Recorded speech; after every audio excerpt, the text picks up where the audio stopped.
Hey guys, today I'm going to be doing my out-of-box review for the HG Build Fighters Amazing Strike Freedom Gundam.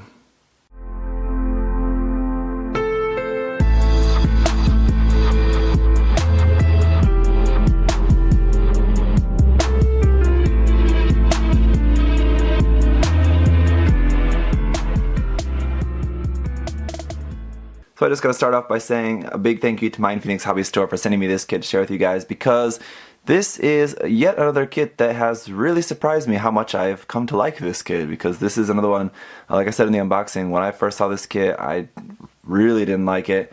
As we started to see more of the kit before it was coming out, I was just thinking like not interested at all. And then yeah, we saw like the official line art for that was shown in the manual, and that looked pretty alright, but just still, the kit just didn't really look good to me. But after building it, I can say I definitely really like this kit. If you remember my review of the Strike Freedom Revive Gundam, that's the kit this is based off of. So in this review, I'm not going to be going over any of the articulation, just because it's exactly the same as that kit. If you really want the full in-depth look at the articulation of this kit, you can just go back and check out my review of the Revive Strike Freedom. It's exactly the same, but I think you'll be able to get an idea.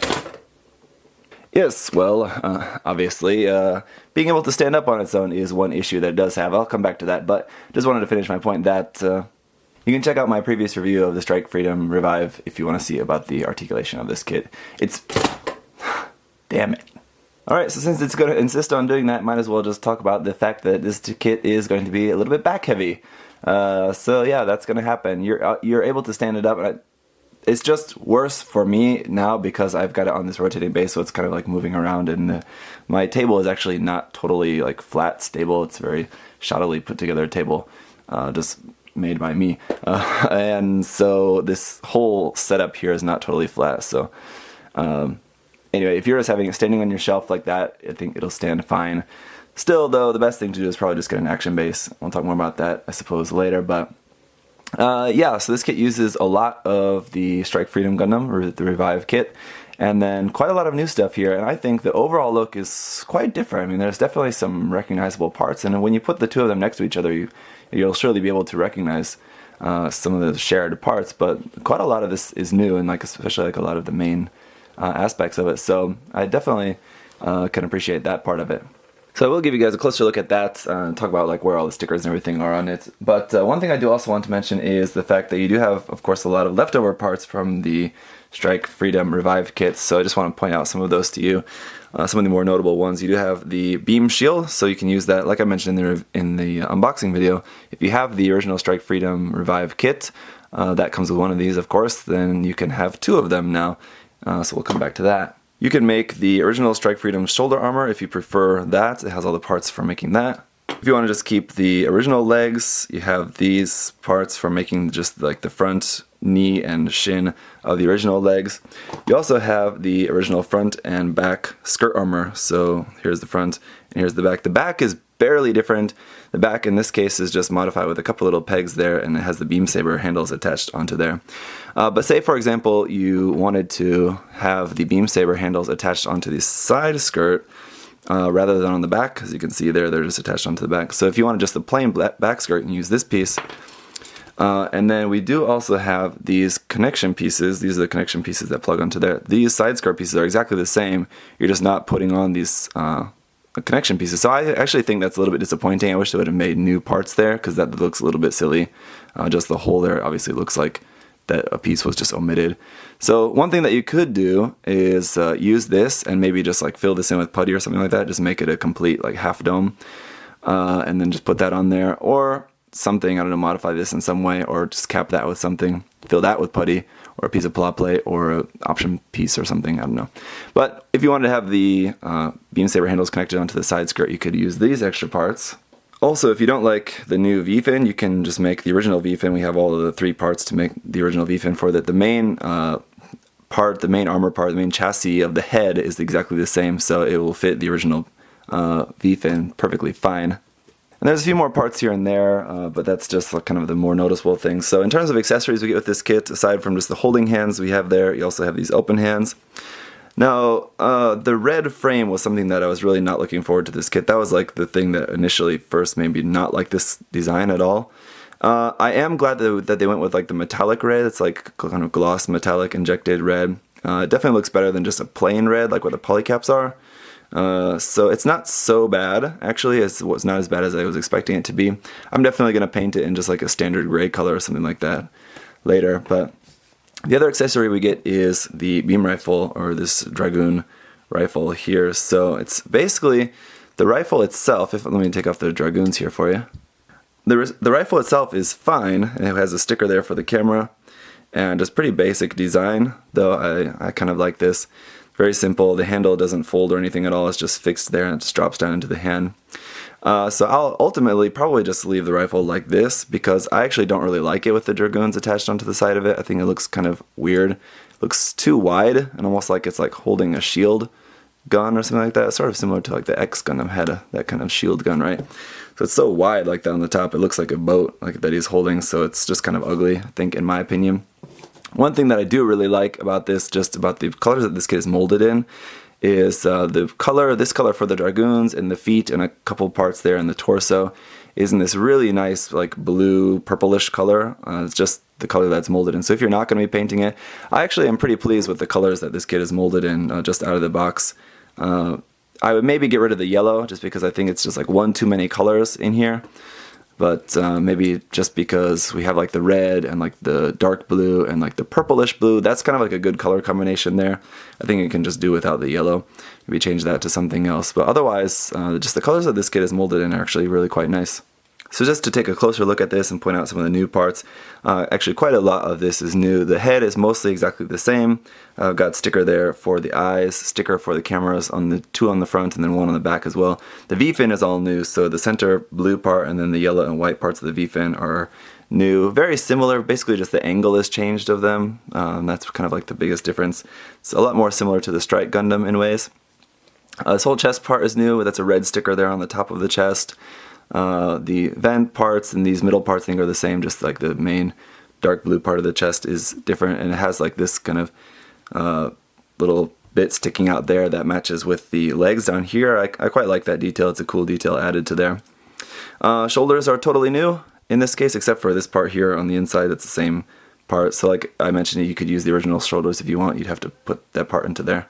The upper arm is exactly the same, but the lower arm is totally different. So we do have the original like arm guard that goes on the side of the arm from like the original kit, but the armor piece underneath is different, so it doesn't actually fit on there. You could fit it on there, I guess, if you just modified that. It wouldn't be hard to do. But the way this new armor piece is, it's just larger, much larger, and this red piece plugs in there. I think it's up backwards, but also this is set in deep in there in a certain way that the shield actually doesn't fit, so yeah, unfortunately you can't use the shield with this kit. For the front skirts, this part here on the white part in the center is the same. The new parts are on the top and bottom. This part extending down here at the bottom kind of comes off very easily like that when you touch that, so you might want to glue that in place. The whole front skirt and back skirt are new, as I mentioned. The front skirts have these huge yellow parts there now added into the white parts. You can snip those apart. They're connected, but you can cut them apart so they'll move separately. Just again, as I mentioned, the beam saber handles are attached there onto the back skirt. Legs are almost exactly the same except for the front part. So the front part, where on the original kit it had like one part that goes like around the top, where you can see is like the kind of the back top of the calf there, and then that whole front part that covers the whole front. It's separated into three parts now, so you have the one part there, this big huge knee part, and this lower section here, and actually I guess four parts, that little fin sticking out as well. So I really like the new shape of the knees here, much larger, and this like really cool angular design going on with that. Definitely matches the overall look of the kit really well. And then just all the feet going down here, and that red frame in like the purplish blue color there in the feet looks really nice. Then of course we have these new side skirts. So the front part of the rail cannon is exactly the same, but this back part is much larger. So a big red sticker going across that, and then these can just fold out like normal, like that, and yeah, that's pretty cool. And then as usual, those can also fold back, but there's nothing really to plug onto the side because these cannons on the back which were the originally the rifles, they don't actually come off. You can't actually use these as rifles at all. There's no handle included for them. So there's not really any point to these side skirts rotating, but they do rotate. Here on the lower part of the backpack, we have this fin funnel here that's on a ball joint, so this can move around there. Sorry, not fin funnel, but Dragoon. There's not really any way to point it forward though, so it's just kind of just there hanging off the back as it is. For like the center of the backpack, it's all new parts. It's going to be kind of hard to see. That light blue part in the center is the same, but like the main parts for the backpack are different. Much larger here on the top. You can see this part here is much larger. We have, like I said, parts of the beam rifles have been reformatted to make these cannons, which can be pointed forward like that. We have some stickers for the cameras on there as well. So the articulation, the range of movement for those is pretty good. They can't be turned at all, but they can just be rotated on that axis there. And then we have these big Dragoon weapon binders. So these can be moved like this way, and then up and down like that, and then rotated here. So these can move pretty much anywhere you want. Those are 2 red stickers there for the stripes inside, but those look really quite nice actually, perfectly fine. And then yellow sticker here, I think you could probably do without that. Again, like I said, the yellow just kind of makes one too many colors for me. But otherwise, that's a gray part, and this is a white part there for the fin. The Dragoons can spread to there, so that's going to be your range of movement for those, which is pretty wide. It's pretty cool. It really reminds me a lot of like the 00 Riser, kind of in a way. Just these things just kind of remind me a lot of the 00 Riser. These can also come off and be attached onto the arm. So if you pop off this red part here on the arm, and then they make some shields. So these can be attached onto the arm like so, and then you can use that just as a shield, and then I guess you could split that apart. They can't be pointed forward, so if you're wondering if you can like put it the other way and like have the Dragoons pointed forward, no, you can't. You would have to modify that if you want. But that's it for everything that this kit comes with and its accessories and stuff like that. Like I said, some really cool stuff. The rifle, though, not really too much of a fan of that. It just looks kind of silly, but I'll give you a couple more poses here with that just a moment. Alright, so one comparison I want to make here is obviously with the kit that this is based off of, that I've been talking quite a lot about, and it's the Strike Freedom Revive kit. And as you can see, you can notice some differences in there, but I think they really look quite a bit different. I mean, there's just, the Strike Freedom has those big wings, of course, and that's like a notable thing, but the Strike Freedom looks like just a very thin Gundam with a huge wing backpack. Whereas the Amazing Strike Freedom definitely has a much more bulky look to the mobile suit itself, and then it also has more bulk added to the backpack as well, where instead of just being like wings, it just looks like a more kind of different style backpack, where anyway it doesn't look like wings at all. And one thing that I didn't like about this design before it came out was that it just looked like the Dragoons were just kind of just plastered like all over the kit and really randomly. It looked kind of stupid. Like they were like, okay, we got 8 Dragoons we got to use. We got to find 8 different places to use these Dragoons on the kit. But now I really don't think that I don't feel still that it looks like that. I still don't really like the Dragoons on the side of the rifle. But in terms of the backpack, I think they're used actually really well, and they look quite good on there.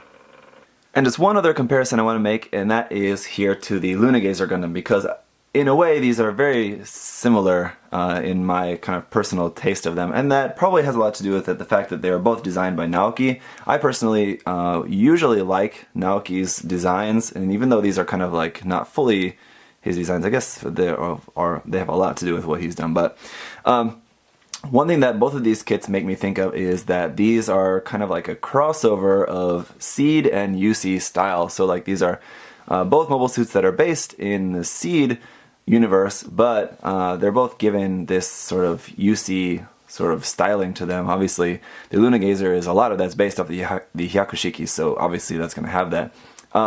The Amazing Strike Freedom, though, is still mostly based off of the Strike Freedom, but just like the new parts added to it just have that much more kind of angular look to them that just look a lot more like something out of Universal Century universe rather than Seed. So I think actually the two of these Gundams make a really good looking pair, the two of them. So probably when I get around to painting these, I'll probably paint them in like matching color schemes, not exactly the same, but I mean like kind of like obviously that they're like two of a pair kind of thing. So that's what I'm thinking about for these, because both of these kits have really surprised me. As you guys know, these are both kits that I was not looking forward to, but then was really surprised by how much I ended up liking them. So really looking forward to painting these up and kind of turning them into a sort of like C to UC style couple here. Yeah, they're pretty cool. Now just a few things that kind of are negative, could be seen as negative maybe, but really not too bad. I did mention that this does have the beam saber handles, but one thing it does not have is beam saber effect parts, so that is unfortunate. If you do have, again, if you have the original Strike Freedom kit, or if you have pretty much any other leftover beam saber effect parts from many other kits, you can use them with this kit. So, I mean, it's nice that we have the handles. If you want to actually use those, you'll have to get a little bit creative or get into your stash of leftover parts from other kits or something. The other thing is that this is a very busy design. There's a lot of stuff going on. I think that's the one thing that some people have maybe been worried about, is that with all this stuff going on with this kit, the larger side skirts and just the stuff going on with the backpack, you'll have stuff just like kind of running into each other, just parts running into each other constantly. And yeah, you kind of have that. Yeah, sort of. I mean, there's definitely a lot going on there. I haven't really, so far, experienced it to be much of a problem. On some kits, I've noticed that definitely is an issue, and it can be quite annoying when you're trying to pose the kit or something like that. But with this kit, I haven't really noticed it to be that bad. So although it is a lot of stuff, the stuff does seem to be situated in a way and like articulated enough that you can move things out of the way and nothing really crashes into each other too much. So that's pretty fine. And then, of course, the kit can do the kind of full burst mode thing. Now, as I said, the two Dragoons there on the back can't be pointed forward. But everything else can be pointed forward. The one thing that I've noticed is a problem, though, with the rifle is that the back of the rifle is so large that it doesn't really fit. It's kind of hard to get it into this pose just because the back of the rifle, it doesn't really fit like up under the arm, and it just goes back too far. So just a little bit tricky there. And with the back of the railguns for the side skirts, the backs are so large, those are like kind of almost touching each other there in the back too. So yeah, I am almost sort of running into an issue of just stuff banging into each other there in the back. But overall, really cool kit. I've been very impressed with this kit. I really quite like it quite a bit. I would really recommend this kit to you guys. If you're a fan of Seed, check it out. If you're not a fan of Seed, if you're just a fan of UC designs, definitely check it out because it's a good quality kit. I think it doesn't really look so much like it's something out of Seed. It definitely has that little bit more mix of styles going on there. So I think even if you're not a fan of, not typically a fan of Seed designs, this might be something that you might like if you can maybe picture it in some different colors. Maybe it's just, if you're like me and you just think, could just do with a little bit of color changes here and there. But overall, the design is quite cool. Got to do something about that rifle, though. Still really don't like that, but other than that, really liking this kit. So thank you guys so much for watching, as always. If you do have any other questions or comments, you can feel free to leave those down below, and I'll see you guys next time. Bye-bye.